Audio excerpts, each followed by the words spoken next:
Hey guys, Will Terry here, and on this video I'm going to talk about how much money I've made so far on Amazon KDP.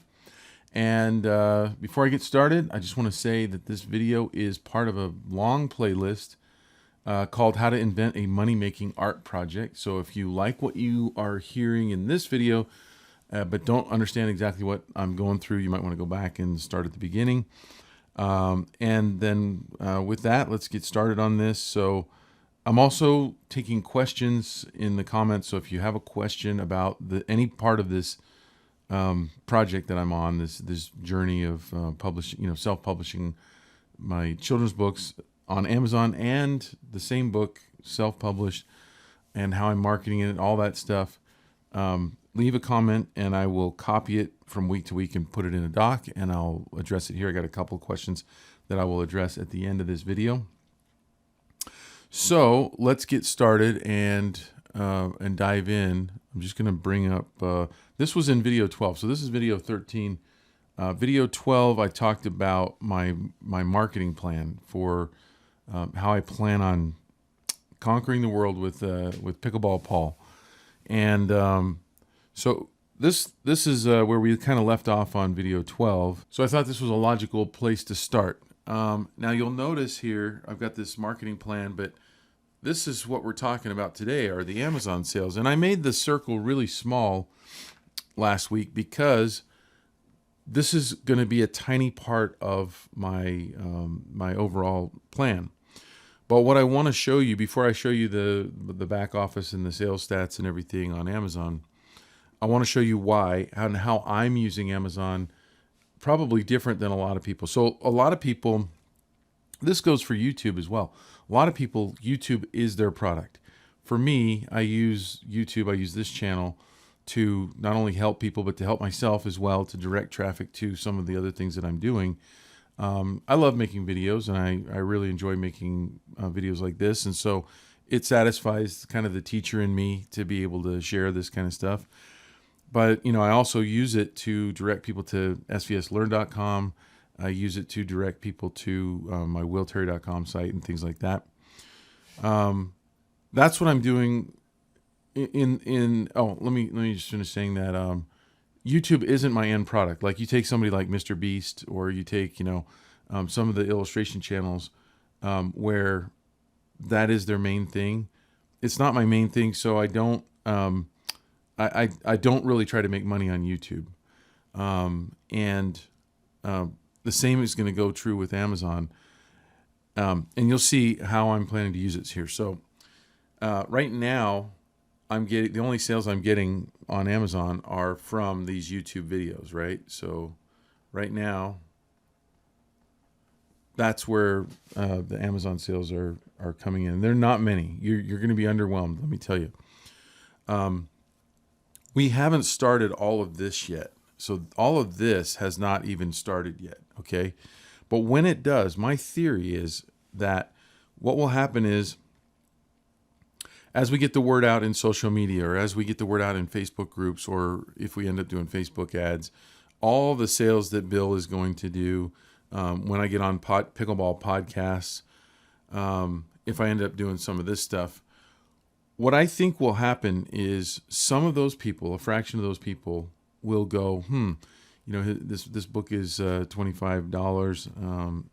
I wonder if it's cheaper on Amazon. With all that effort, there will be a portion of people that will go to Amazon and search for the book. So they're coming from all of this stuff. It'll come from my marketing efforts. So we'll put that here.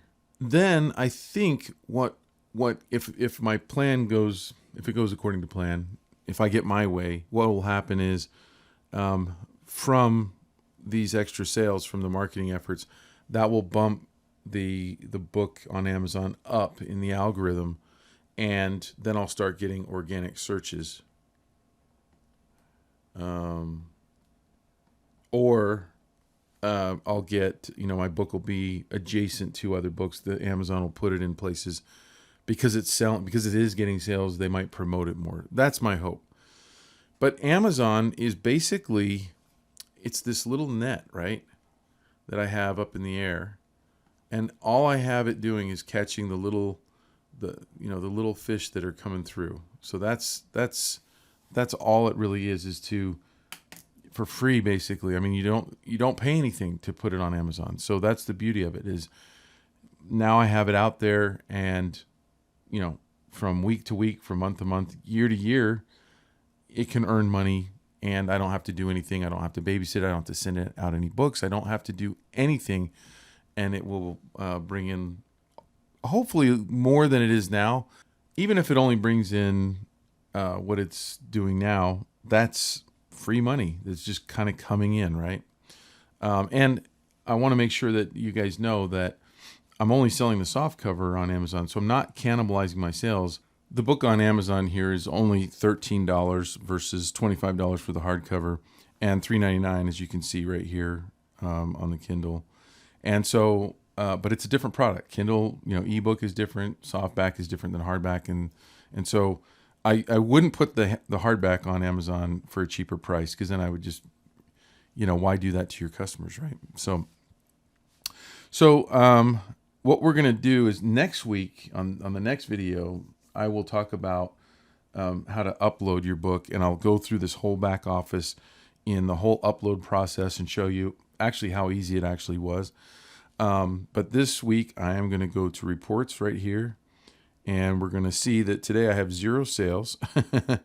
And you could see that they break it down in all kinds of, and you can look at, what countries it's coming from. If I look at a different month, it'll have sales from last month that came from Canada and things like that. So right now, it's when you go in here, it's going to show you the day. So this is today. But if I go and look at orders, I have one order that was on February 2nd, and then I've been flat for the last 4 days, which that's not fun. If I go and look at, let's see, I go right here and click on this year, because I uploaded in January. I can't remember exactly what date, but I think it was right around the first week of January. And so you can see right here, 37 total units ordered. And that's from, okay, so January 13th, I guess, is when I uploaded. And I bought it. So I know that I had a sale on the first day that it became live. And then we bumped up a little bit, and I had some friends and family, and probably some people from YouTube. I know there were some people actually from YouTube from these videos that got it, because they told me. A few of them left a review. And I'm going to shameless plug, if you do get it, please leave me a review. It's like the more reviews you get, the better your book can do. I know it's a pain, but it would be greatly appreciated if any of you have gotten it already, if you wouldn't mind going in there and giving me a review. So yeah, 37 books so far. Totally underwhelming. But again, part of my marketing plan is that I'm going to hit the royalty estimator right here, is, it's a real low part of my total marketing plan. So we can see here, this is again for the month of February. If we go back to last year or to this year, excuse me, we didn't have any sales last year. This year, I'm at $154. So that's the royalties that are coming in. Now, if we look down here, I could see ebook sales are $7.61. The print royalties are crushing the ebook, and then this is the lending library. It's KENP royalties. It's a pool of money when I did KDP Select program, because I really wanted to test that, and I want to see after like a year of doing this, and after we do our marketing efforts, if that ends up being something that I feel is worth it at all. Putting it in that lending library.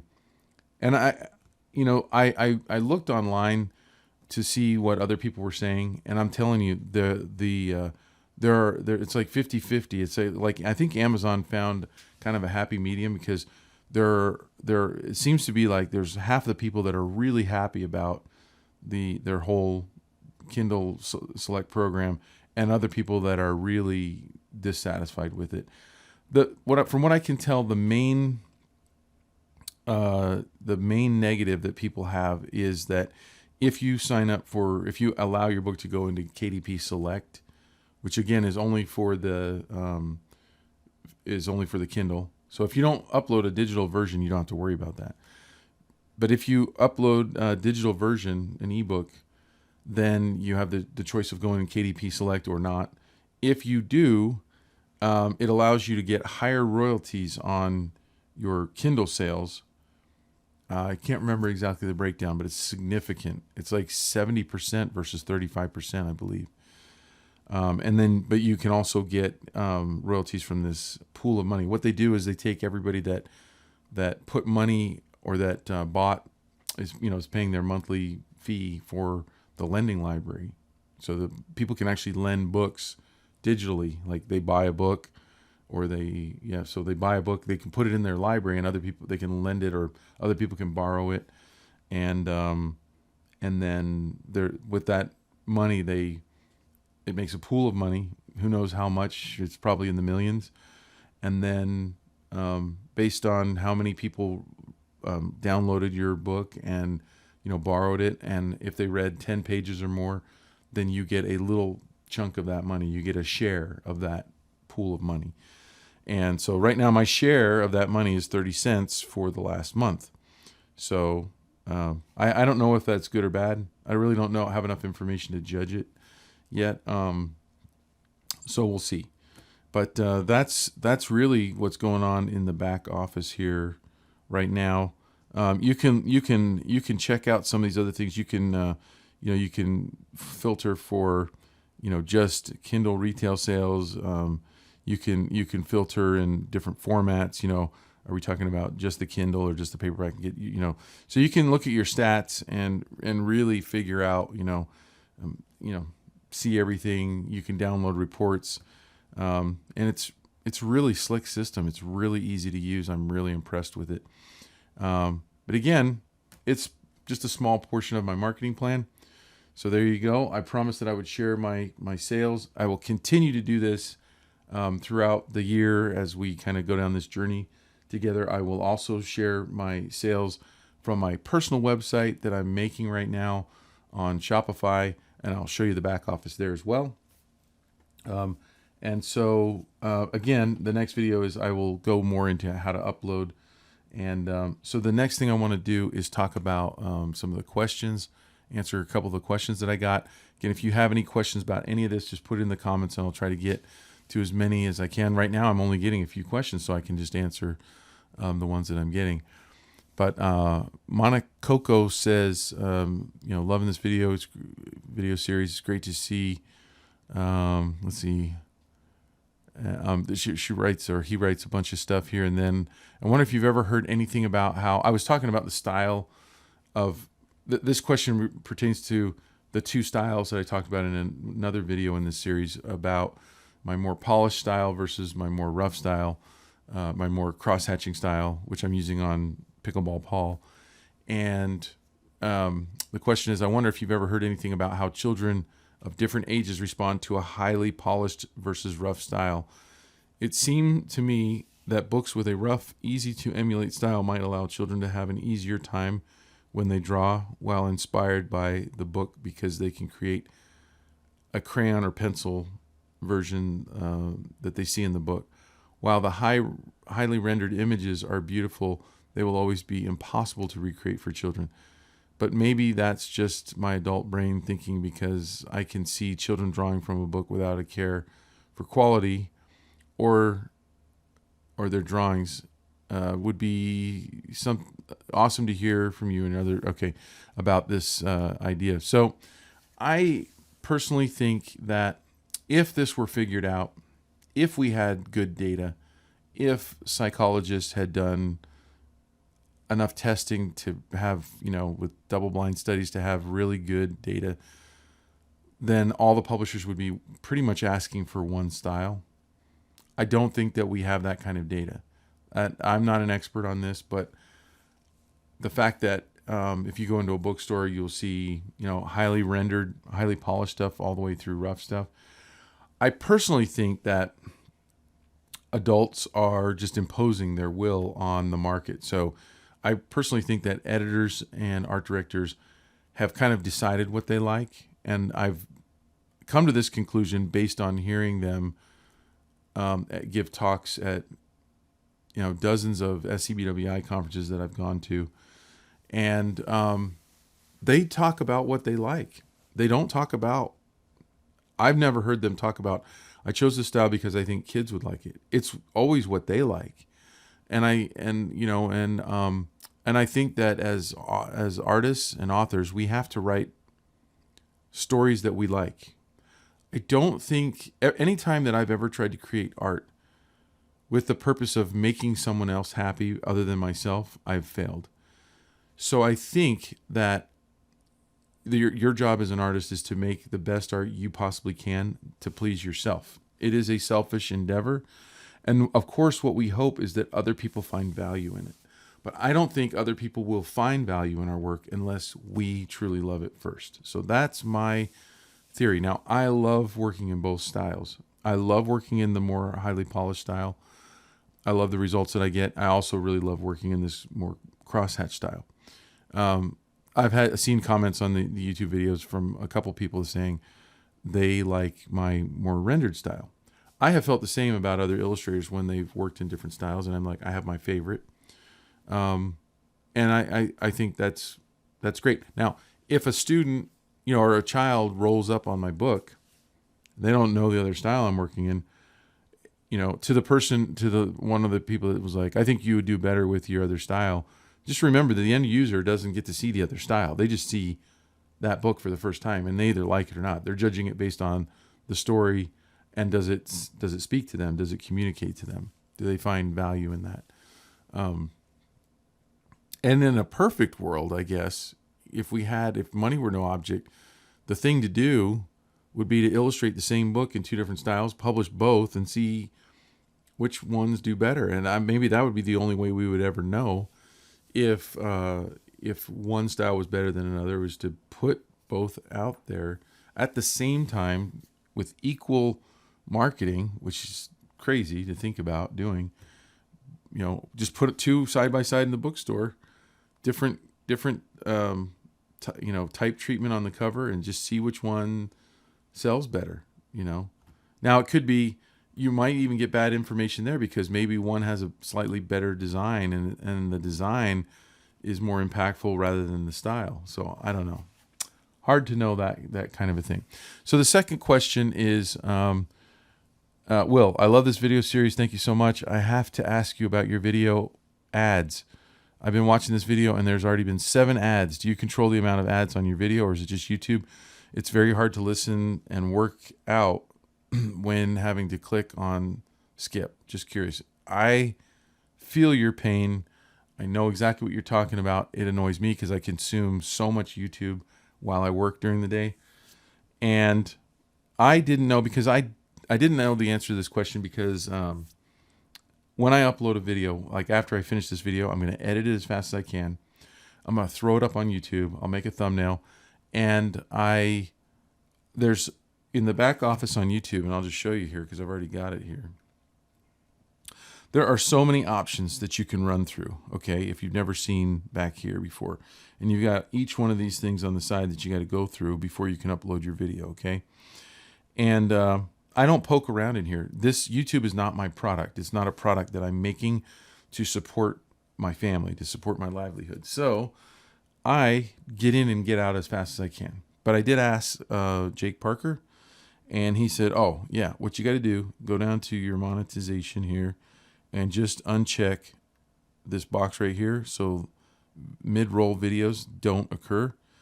Now, that will probably hurt the amount of money that I'm making on YouTube right now. And guess what? I'm going to do it because I don't make that much on YouTube, and it doesn't matter. I'd rather have the quality. And I didn't know that I could change that right there. So I'm going to hit save, and that's on the last one. And guess what? I don't have time to go back through all my other videos, so I'm going to leave the other ones. But in the future, I'm going to uncheck that box when I upload. And hopefully you won't see those ads anymore. I sure would love to know it from you guys if you do see ads mid-roll, or if you just see them beginning and end. With that, that is basically the end of this video. Again, don't subscribe or click like or anything like that unless you want to see more content like this. And I will see you on the next one. Video number 14 will be about the back office on Amazon and how to upload and how to get your book, both Kindle and physical book, uploaded. It's real easy. I'll go through those tabs and show you that stuff. And thanks for watching, and I'll see you on the next one.